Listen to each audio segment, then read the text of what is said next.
Hello everyone, welcome back to the channel. आज भी हम न्यू टॉपिक स्टार्ट करेंगे जो है फ्रेंच रेवोल्यूशन। ये भी ऑफ कोर्स 12th लेसन का ही टॉपिक है और इस लेसन के पिछले वीडियोस देखने के लिए यहाँ पर आई बटन पर क्लिक कर दीजिए।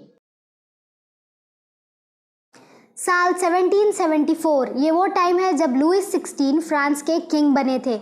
उस टाइम पर अमेरिकन रेवोल्यूशनरी वॉर चल रहा था, जहां पर अमेरिका को फुल सपोर्ट फ्रांस ने दिया था ब्रिटेन के खिलाफ वॉर करने के लिए, क्योंकि अमेरिका और फ्रांस दोनों का कॉमन एनिमी था ब्रिटेन।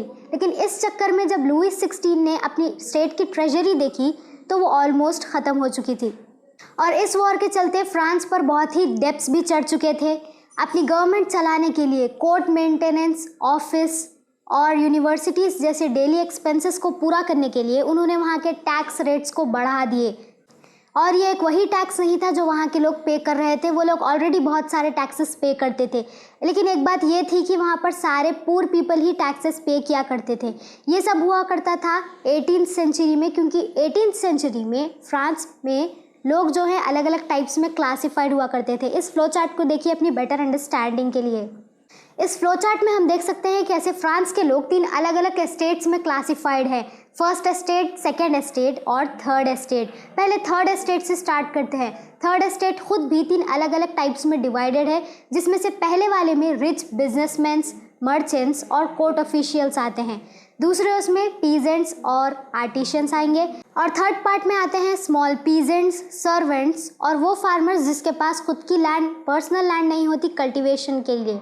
और सेकेंड एस्टेट में है नोबिलिटी, यानी कि मिलिट्री और जुडिशियल ब्रांचेस में काम करने वाले लोग। अब फर्स्ट एस्टेट यानी कि सोसाइटी के हाई क्लास्ड पीपल, सबसे अहम लोग जो हैं क्लर्जी मैन। इसका मतलब है रिलीजियस पीपल, यानी कि वो लोग जो चर्चेस में काम करते हैं, फॉर एग्जाम्पल फादर। फ्रांस में उस टाइम पर 90% ऑफ पॉपुलेशन पीजेंट्स की थी और इसमें से बहुत ही कम लोग थे जो अपनी पर्सनल लैंड पर कल्टीवेशन किया करते थे। इस लैंड में से भी 60% ऑफ लैंड ऑलरेडी चर्च और थर्ड एस्टेट के कुछ रिच पीपल ने ऑक्यूपाई कर ली थी।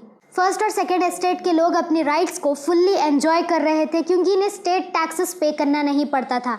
वहीं यहाँ पर जो पुअर पीपल थे उनके ऊपर एक से बढ़कर बहुत सारे टैक्सेस उन्हें पे करना पड़ता था। ऊपर से चर्च ने उनके ऊपर अलग से नया टैक्स अपना खुद का डाल कर रखा था, जिसे हम टिट्स कहते हैं। ये टैक्सेस चर्च और क्लर्जी पीपल को सपोर्ट करने के लिए दिए जाते थे। वहीं सेम टाइम पर पुअर पीपल को इन सब चीज़ों के साथ साथ डेली नेसेसिटीज़ पर भी टैक्सेस देना पड़ता था, जैसे कि सॉल्ट और टबैको, जिसकी वजह से उन्हें बहुत सारी फाइनेंशियल प्रॉब्लम्स फेस करनी पड़ रही थी। इन सब प्रॉब्लम्स पर जैसे फ्यूल डल गया जब उन्हें क्रॉप फेलियर्स सफ़र करना पड़ा और इसकी वजह से उनकी फाइनेंशियल प्रॉब्लम्स और बढ़ गई। तो ये सब था आज के टॉपिक में जो है सोशियो इकोनॉमिक रेवोल्यूशन और फाइनेंशियल रेवोल्यूशन। ऐसी नेक्स्ट इंटरेस्टिंग वीडियो के लिए वेट करिए। तब तक के लिए बाय।